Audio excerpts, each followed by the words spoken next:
Laisram laddu sing Prod laisram laddu sing Prod laisram laddu sing Para para farasapat jiu lauteng Prod laisram laddu sing Prod laisram laddu sing Dan bे समाव जोङो दिनै चिरां जिल्लानि सिङाव गासै मोनस्नि जिखिनि फरायसालिमा दङ बे फरायसालिमाफोराव दिनै जोङो बेबायदि खुदिसारनाय हाबाफारि जोङो खालामदों।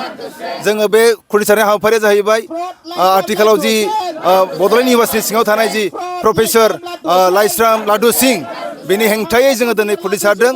जोङो मैया बड'लेण्ड इउनिभारसिटिनि गेटआव जोङो लाडु सिंनि जि आरोबाव बियो दिनै जयनिं जानायखौ लानानै मैया खुदिसारदों आरो दिनै जोङो चिरां जिल्लानि सिङाव गासै मोनस्नि जोङो फरायसालिमाफोराव बेबायदि दिनै खुदिसारनाय हाबाफारिखौ जोङो दिनै खालामनो गोनां जादों। जोङो दिनै जोबोद दुखु मोनदों। जाय मानसिया जाय प्रफेसर लाडु सिंआ दिनै एरेस्ट जानाय मानसिया दिनै CM Vigilance कमिटिजों बियो दिनैहाय बिनि सेलजों बियो दिनै एरेस्ट जानाय मानसि दिनै बेल लानाय मानसिया दिनै आरोबाव बड'लेण्ड इउनिभारसिटियाव दिनै बियो जइन जाफिननाया जोंनि थाखाय जोबोद दुखुनांथाव। जोङो बेखौ दिनै एबसुनि जानानै जोङो बेखौ खुद्रिनाय जोङो फोरमायदों। जोङो दुखु मोननायखौ जोङो फोरमायदों।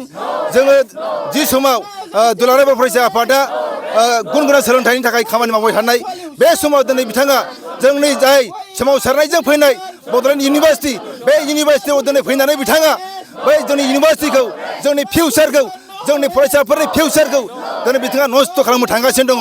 मानो होनोब्ला दिनै जोङो नुनो मोनदों दाखालि जि 6 सेमिस्टारनि जिखिनि रिजाल्ट बे रिजाल्टआ जोबोद उनावसो होनायनि थाखाय जोंनि गोबां फरायसाफ्रा जायफोरा मास्टार डिग्रि फरायहैनांगौमोन गुबुन गुबुन इउनिभारसिटिफ्राव बै फरायसाफोरा गोबां जेंनाजों मोगा मोगि जानांदों। जोङो जोबोद दुखु मोनदों। बड'लेण्ड इउनिभारसिटियाव बेबायदि भाइस चेन्सेलरा दिनै जोंनि फरायसाफोरनि फिउचारखौ नस्थ' खालामनायखौ जों नुनो मोनदों। जाय गुवाहाटी इउनिभारसिटिया थांनाय 10 जुलाइआवनो होदों नाथाय दाखालिसो 22 तारिखआवसो 22 आगष्टनि 22 तारिखआवसो बड'लेण्ड इउनिभारसिटिया बेबायदि रिजाल्टखौ होनो हादों। जायनि थाखाय जोङो दिनै जोबोद दुखुजों दिनै जोङो बेबायदि मोनसेबाव जोङो धरनाखौ लानो गोनां जादों। जोङो जोबोद दुखु मोनदों।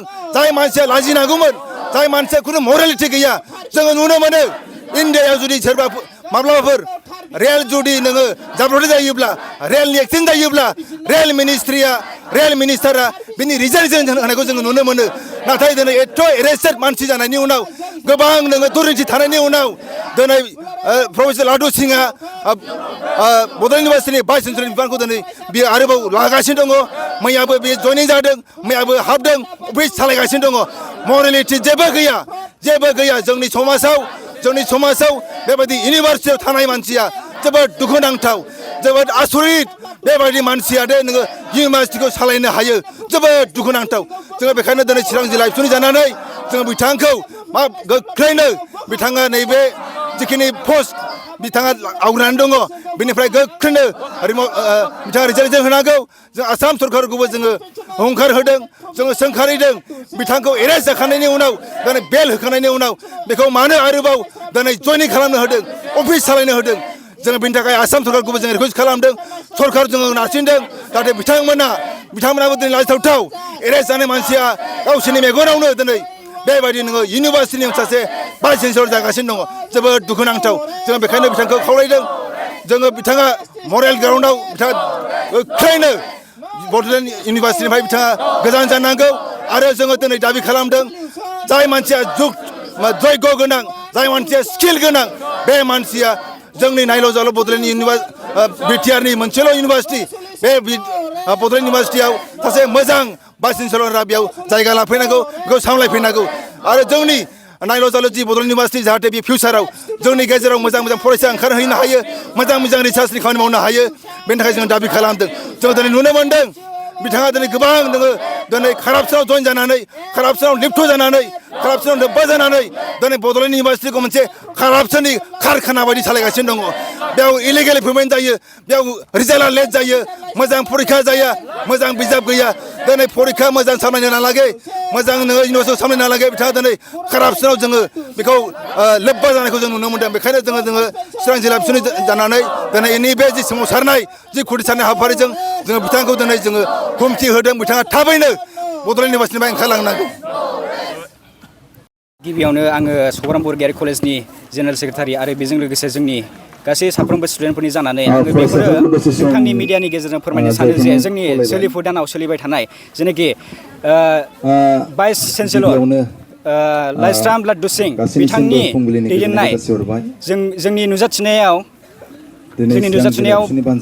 बेनो जे बिथाङा थि टाइमाव जोंनि एग्जाम आरो लोगोसे टेक्सट बुक बेखौ मा खालामाखै आरो बिनि थाखायनो जोंनि माखासे स्टुडेन्टफोर जेनाखि सिनियरफोर बिसोरो एडमिसन लानो थाखाय गोब्राब खस्थ' जादों जेने पिजि एडमिसनखौनो ला आरो जोंनि एग्जाम कन्डाक्ट खालामनाय बे थिग टाइमावनो जाया बेनिखायनो जोबोर गोब्राब जेंनाजों जुजिनो जादों जों बेनिखायनो जोंनि स्टुडेन्टफोरा जोबोद दुखु खस्थ' गोग्लैनांगासिनो दङ मानोना जोंना गामि ओनसोलनि स्कुल बा कलेजफोर फरायफुनाय सुबुंफोरा बेयाव सोरबा गोरिब दुखियानि फिसालाफोर फिसाजोफोर बिसोरो फरायफैयो बिसोरो एडमिसन समावबो थिग टाइमाव जायालासिनो बिसोरना जेब्ला थाखा फैसा गैयै समावसो एडमिसन जानानै होयो बे समाव बिराद जेंना सुस्रांसै आरो जेंना नुजाथियो बेनिखायनो बेखौनो बुंनो सानो दे आङो जोंनि भाइस चेन्सेलर बिथांखौ गावनि मासिनिफ्राय बोखारनांगौ थाबैनो आरो जोंनो न्याय नांगौ बे हाबाफारियाव बाहागो लानो हानाय बा दिनैनि हाबाफारिखौनो खुंफुंनाय जिथु दख'र एबसुनि मानाव गेदेर आफादगिरि चेन्सेलर बसुमतारीजों लोगोसे बेथ' बिराद गिदिर खोथा नङा बुंनो थाङोब्ला जोंनि पिजि एडमिसन दाख्लैनि समावसो नुजाथिनाय जानाय जोंनि 6 सेमिस्टारनि एग्जामखौनो रिजाल्टखौनो होआखै डिक्लेयार दानो पिजि एडमिसननि नटिफिकेसन दिहुनबाय बे बोरै जाथावै माबा रिजाल्टखौनो होआखै ओमफ्राय एडमिसनावथ' माखासे माबा नांगौ ना बेनिखायनो बिराद सुबुंफ्राबो गोनो गोथो जाबाय ओरै लाया दाना बांसिन स्टुडेन्टफ्रानो बड'लेण्ड इउनिभार्सिटिनि बर्डखौ नांला जोंनो सिगांनि गुवाहाटि इउनिभार्सिटियानो साबसिन बिदिसो बुंगासिनो दङ दा जोंनि बड'लेण्ड इउनिभार्सिटियानो दंबा जोंनि गुवाहाटि इउनिभार्सिटिखौ मानो नांगौ होनबा जोंनि बड'लेण्ड इउनिभार्सिटिया मोजाङै सोलियोबा जोङो दस्रायाव गुबुनाव खारनांगौनि गोनांथि गैयाना जोङो